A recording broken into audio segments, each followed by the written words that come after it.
Today's budget by the Honorable Finance Minister has, of course, focused on almost all the sectors that need that kind of an impetus in the post-pandemic years that we are all about to start looking at a rebound into our businesses and the economic growth that we must take ourselves on for the next few years down the line, in fact, and also looking at a longer vision of India at 2047, when India is going to be 100. So we at CII strongly again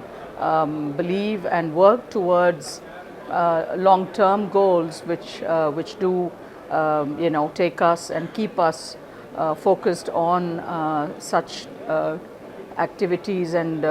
initiatives and interventions that we need to bring about for such a vision. I would like to now just focus on a few things that come very specific to the industry, the sector that I represent. The pharmaceutical industry, the life sciences, the vaccines, and I could also lean into healthcare a little bit, because it's all a part of that ecosystem that we belong to. We as a country in India have a very robust manufacturing process and product activities, products made in India happening in our country. So this is something that we need to always continue to build upon, and so as to also then enhance our qualities for international level. The second thing now, what we have also just heard about, is the ICMR labs, the Indian Council of Medical Research labs, that would be brought into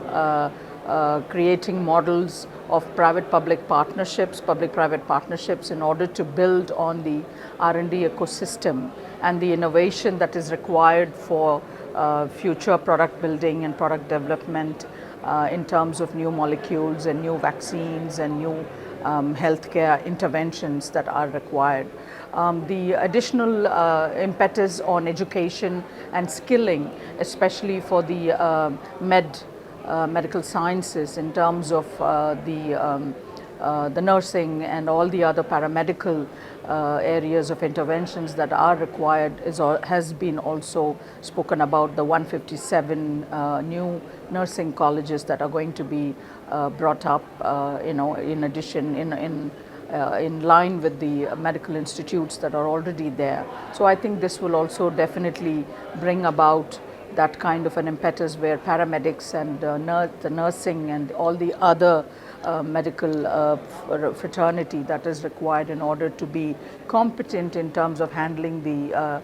new generation of modern technologies that will be introduced.